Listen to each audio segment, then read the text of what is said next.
Hello friends, in this video we are going to discuss the concept of speed, time and distance. तो सबसे पहले हम ये समझते हैं कि स्पीड जो है वो होती क्या है। तो speed is basically the rate at which certain distance is covered. मान लीजिए आप इस पॉइंट पे हैं, अब आपको इस पॉइंट पे जाना है। तो जब आप इस पॉइंट से इस पॉइंट तक जाएंगे तो आपका कुछ मूवमेंट होगा। अब वो मूवमेंट किस रेट पे हो रहा है वो कहलाता है स्पीड। ठीक है, अब यहां से यहां तक जाने में आप कुछ डिस्टेंस कवर करेंगे, ठीक है, और यहां से यहां तक जाने में आपको कुछ टाइम भी लगेगा। ठीक है, आप यहां से यहां तक जाएंगे तो आपको कुछ देर लगेगी, कितने मिनट लगते हैं या कितने घंटे लगते हैं, ये आपकी स्पीड पे डिपेंड करता है। अगर आपकी स्पीड ज्यादा होगी तो आपको टाइम कम लगेगा, अगर आपकी स्पीड कम होगी तो आपको टाइम ज्यादा लगेगा। ठीक है, तो बेसिकली जो स्पीड है वो दो चीजों पे डिपेंड करती है, डिस्टेंस और टाइम पे। तो speed equal to distance upon time. ठीक है, अब स्पीड का ये पूरे चैप्टर में सिर्फ स्पीड का एक ही फॉर्मूला है, speed equal to distance upon time.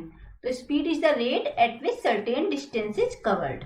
ठीक है, अभी इसकी जो यूनिट होती है वो या तो किलोमीटर पर आवर में होती है और या तो मीटर पर सेकंड में। ठीक है, जब हम इसमें रखेंगे फॉर्मूले में तो डिस्टेंस क्या होती है, आप यहां से यहां तक जो डिस्टेंस कवर कर रहे हैं वो या तो मीटर में होगी या तो किलोमीटर में होगी।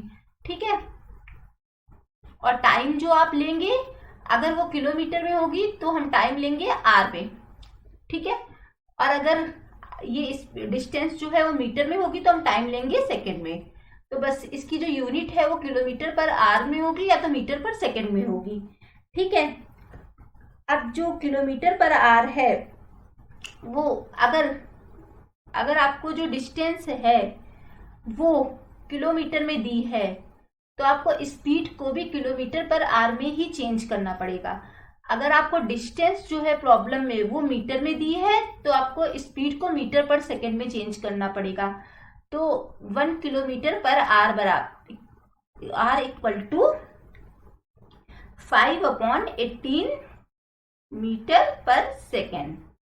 ठीक है, और इसी का उल्टा 1 metre per second equal to 18/5 kilometre per our.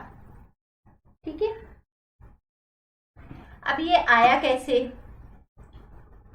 तो अगर हमें किलोमीटर पर आवर को मीटर पर सेकेंड में बदलना है तो हमें क्या करना पड़ेगा, हमें उसमें 5/18 से मल्टीप्लाई करना पड़ेगा। और अगर मीटर पर सेकेंड में स्पीड दी है उसको किलोमीटर पर आवर में बदलना है तो हमें क्या करना पड़ेगा, हमें 18/5 से मल्टीप्लाई करना पड़ेगा। अब ये आया कहाँ से ये हम देखते हैं। तो किलोमीटर पर आवर, तो किलोमीटर, 1 किलोमीटर में हमें पता है कि 1000 मीटर होते हैं और 1 आवर में हमें पता है कि 3600 सेकेंड्स होते हैं। ठीक है, 1 घंटे में 60 मिनट और 1 मिनट में 60 सेकेंड, तो 60 × 60 ये हमने यहाँ लिखा 3600 सेकेंड। जब हम इसको सॉल्व करेंगे तो हमारा आ जाएगा 5/18 मीटर पर सेकेंड। ठीक है, तो यहाँ पे जो ये फॉर्मूला है speed equal to distance upon time, इस फॉर्मूले को देख के हम कह सकते हैं कि स्पीड जो है वो डायरेक्टली प्रोपोर्शनल है डिस्टेंस के एंड स्पीड जो है वो इनवर्सली प्रोपोर्शनल है टाइम के। तो हम इसको एक एग्जांपल के थ्रू समझते हैं। ठीक है, if a person moves from A to B travelling at a distance of 10 kilometre in 4 hours, then यहाँ पे 10 किलोमीटर जो है वो पर्सन ट्रेवल कर रहा है 4 आवर्स में, तो हमें यहाँ पे स्पीड निकालनी है। तो same formula, speed equal to distance upon time, यही एक फॉर्मूला है जो हर जगह अप्लाई होगा। तो यहाँ पे डिस्टेंस दी है 10 किलोमीटर और टाइम दिया है 4। हमने सिंपली फॉर्मूले में वैल्यू रखा और हमें स्पीड पता चल गई 2.5 किलोमीटर पर आवर। अगर यहाँ पे जो वैल्यू है वो किसी और यूनिट में दी होती तो हमें पहले यूनिट जो है कंसिस्टेंट बनाना होता, पर यहाँ पे जो है डिस्टेंस भी किलोमीटर में दी है और टाइम भी आवर्स में दिया है, तो हमें कुछ भी चेंज करने की जरूरत नहीं पड़ी है। ठीक है, अब ये जो इसकी स्पीड आ गई, ये आ गई 2.5 किलोमीटर पर आवर। अब इसका मतलब ये हुआ कि जो पर्सन है वो 1 घंटे में 2.5 किलोमीटर ट्रेवल कर पा रहा है। तो ये हो गई उसकी स्पीड। अब in the same problem, if person moving from Delhi to Haryana at a speed of 2.5 kilometre in 1 day 10 hours, then यहाँ पे हमें निकालना है डिस्टेंस। ऊपर वाले फॉर्मूले में, ऊपर वाले क्वेश्चन में हमें निकालना था स्पीड, ठीक है। तो same formula, speed equal to distance upon time. तो यहाँ पे इसका क्रॉस मल्टीप्लाई करके हम इस फॉर्मूले को लिख सकते हैं, distance equal to speed into time. Speed हमें दी है 2.5 किलोमीटर पर आवर, टाइम है 1 डे 10 आवर। 1 डे मतलब 24 आवर्स और 10 आवर्स जो और टाइम लग रहा है। हमने 1 डे और 10 आवर्स की यूनिट को कंसिस्टेंट बनाने के लिए इसको आवर्स में चेंज कर लिया है। तो 1 डे 10 आवर्स हो गया 24 प्लस 10। इसको सॉल्व किया तो हमारा आंसर आ गया 85 किलोमीटर। तो यहाँ पे जो फॉर्मूला था, speed equal to distance upon time, ठीक है। अब जैसा कि हमने ऊपर डिस्कस किया था, स्पीड जो है वो डायरेक्टली प्रोपोर्शनल है डिस्टेंस के और इनवर्सली प्रोपोर्शनल है टाइम के। तो अगर डिस्टेंस जो है वो ट्वाइस कवर हो रही है तो स्पीड भी ट्वाइस होगी, ठीक है। Eight the same time speed will also be twice. और स्पीड जो है वो इनवर्सली प्रोपोर्शनल है टाइम के। तो अगर टाइम x लग रहा है तो स्पीड होगी 1/x। तो हम इस फॉर्मूले को इस फॉर्म में लिख सकते हैं, S1T1 equal to S2T2 equal to S3T3, ठीक है। जहां पे S1 S2 S3 जो है वो स्पीड है और T1 T2 T3 जो है वो time. So speed equal to distance upon time, ठीक है। तो डिस्टेंस इक्वल टू होगी distance equal to speed into time, ठीक है। तो डिस्टेंस जो है वो टाइम के डायरेक्टली प्रोपोर्शनल है, ठीक है। अगर time taken at the same speed 1/x, तो it means distance will also be 1/x, ठीक है। अब हम देखते हैं कुछ practice problems. Problem number 1, Ram has a run up of 100 metre if the speed at which he runs at 36 kilometre per hour, how much time does he take to complete his run up. यहाँ पे हमें time निकालना है, तो speed equal to होता है distance upon time. तो time equal to हो गया डिस्टेंस अपॉन स्पीड। तो यहाँ पे हमें डिस्टेंस भी दी है और स्पीड भी दी है, पर यहाँ पे हमें देखना ये है कि जो डिस्टेंस दी है वो दी है 100 मीटर और स्पीड जो दी है वो दी है 36 किलोमीटर पर आवर, ठीक है। तो जब डिस्टेंस हमें मीटर में दी है तो स्पीड भी हमारी मीटर पर सेकेंड में होनी चाहिए, जैसा कि हमने डिस्कस किया था ये ऊपर। तो 36 किलोमीटर पर आवर को मीटर पर सेकेंड में बदलने के लिए हमें क्या करना पड़ेगा, इसमें हमें 5/18 से मल्टीप्लाई करना पड़ेगा। तो ये हो गया 10 मीटर पर सेकेंड। तो अब हमें जो डिस्टेंस है वो भी पता चल गई है और हमें स्पीड भी पता चल गई है। तो हम इस फॉर्मूले में वैल्यू रखेंगे और हमारा आंसर आ जाएगा। तो time equal to distance upon speed, distance यहाँ पे है 100 और स्पीड जो है वो है 10। तो सॉल्व किया तो 10 सेकेंड जो है वो हमारा आ गया। तो जब इस तरह हमें कोई भी प्रॉब्लम दी होती है तो हम डायरेक्ट फॉर्मूला लेके उसमें वैल्यू रखना नहीं स्टार्ट कर देते हैं। हम पहले देखते हैं कि इसमें जो भी इसमें नंबर्स दिए हुए हैं, स्पीड, डिस्टेंस या टाइम, वो सब उनकी यूनिट जो है वो कंसिस्टेंट है या नहीं। अगर उनकी यूनिट कंसिस्टेंट नहीं होती है तो हम पहले उनको कंसिस्टेंट बनाते हैं, फिर हम क्वेश्चन को सॉल्व करते हैं, ठीक है। तो अब हम देखते हैं next problem. Man cover certain distance at 50 kilometre per hour and return back to starting point at 60 kilometre per hour, find his average speed. अब इस तरह की प्रॉब्लम्स में क्या होता है, जब डिस्टेंस जो है वो सेम ही है पर आने और जाने की जो स्पीड है वो अलग अलग है। वो जब जा रहा है तो वो जा रहा है 50 किलोमीटर पर आवर से, और जब वो लौट रहा है तो लौट रहा है 60 किलोमीटर पर आवर से। तो मान लीजिए इसके जाने की स्पीड है x किलोमीटर पर आवर और वापस आने की स्पीड है y किलोमीटर पर आवर। तो इस केस में जब डिस्टेंस जो है वो इक्वल ही है, मतलब डिस्टेंस सेम है, तो average speed will be given by 2xy upon x plus y. अब यहाँ पे हमें x और y की वैल्यू पता है, हमने इस फॉर्मूले में रखा और हमें आंसर मिल जाएगा। इसको सॉल्व करेंगे तो हमारा आंसर आ जाएगा। ठीक है, अब हम देखते हैं next problem. A boy goes to school at a speed of 3 kilometre per hour and returns to his home at speed of 4 kilometre per hour. If he takes 5 hours in all, then what is the distance between his home and school. अब boy जो है वो home से school जाता है। ठीक है, मान लिया कि इसके होम से स्कूल तक की जो डिस्टेंस है वो है x किलोमीटर। ठीक है, अब यहाँ पे हमें स्पीड पता है, तो speed equal to distance upon time होता है। ठीक है, तो हम टाइम जो है वो निकाल सकते हैं जाने में अगर हम टाइम निकालेंगे तो वो हो गया डिस्टेंस अपॉन स्पीड। जाने में उसकी स्पीड है 3 किलोमीटर पर आवर और डिस्टेंस है x, तो ये हो गया हमारा जाने का टाइम। इसी तरह हम वापस आने का टाइम निकालेंगे तो वापस आने का टाइम हो जाएगा x अपॉन 4।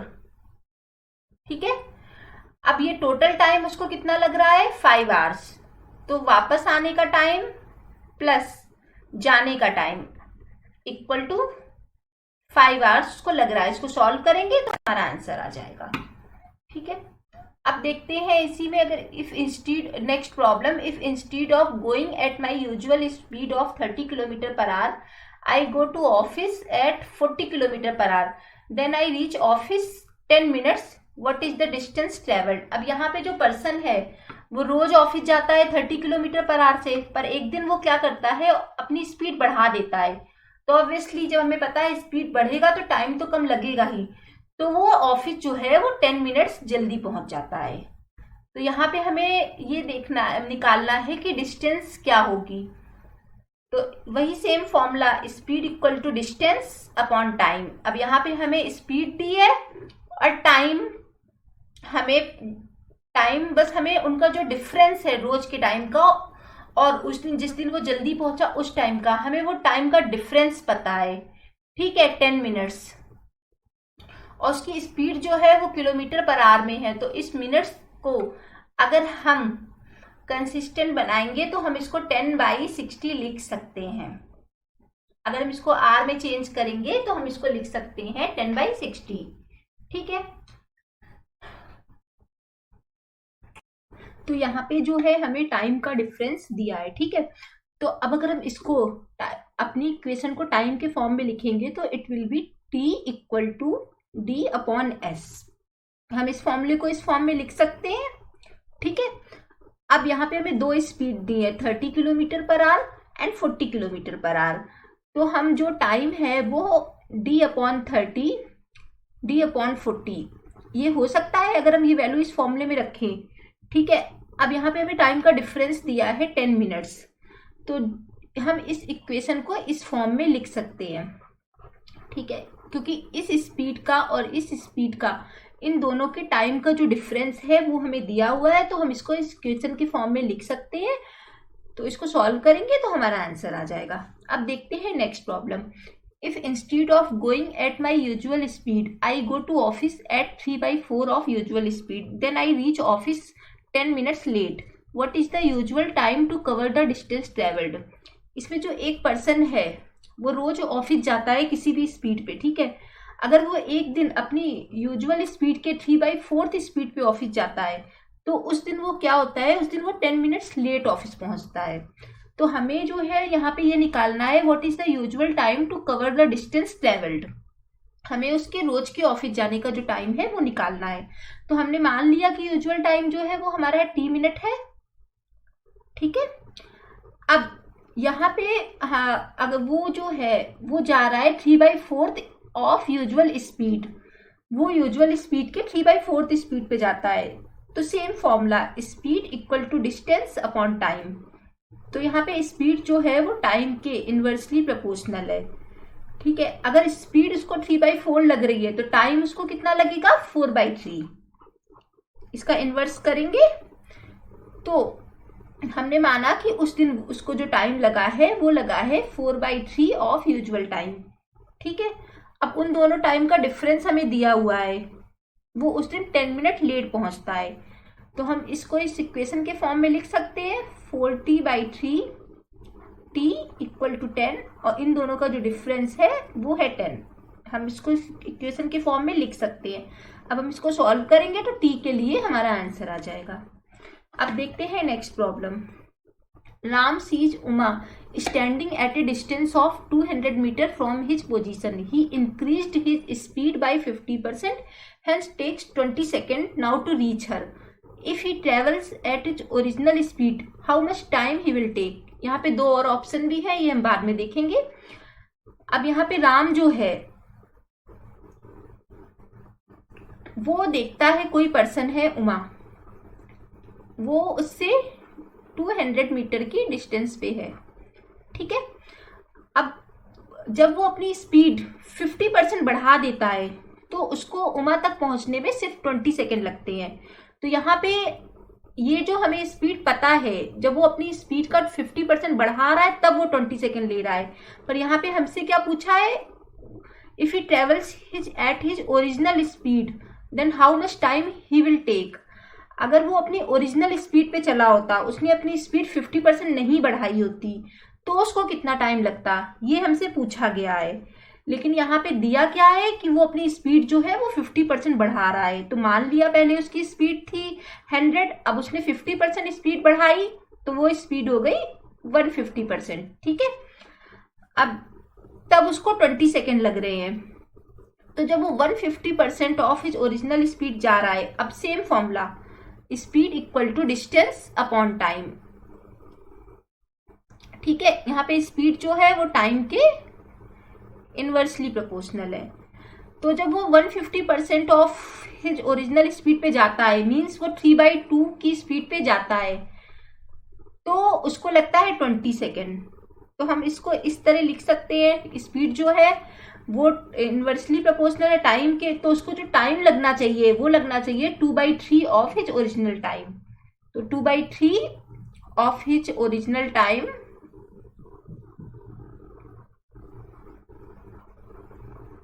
Equal to 20। ठीक है, तो यहाँ पे ओरिजिनल टाइम हम निकाल सकते हैं 20 इंटू 3/2। इसको सॉल्व करेंगे तो हमारा ओरिजिनल टाइम आ जाएगा 30 सेकेंड। ठीक है, सेम सब में यही फॉर्मूला अप्लाई करना है। और यहाँ पे हमें थोड़ा सा लॉजिक लगाना है कि हम देख सकते हैं यहाँ पे कि स्पीड जो है वो डिस्टेंस के डायरेक्टली प्रोपोर्शनल है, टाइम के इनवर्सली प्रोपोर्शनल है। तो बस वही सेम लॉजिक यहाँ पे अप्लाई किया है। अब नेक्स्ट जो है वो ऑप्शन क्या है, what was his original speed. तो यहाँ पे हमें ओरिजिनल टाइम पता चल गया है, डिस्टेंस हमें पता ही है, तो speed equal to distance upon time में हमने रखा 200 मीटर अपॉन 30।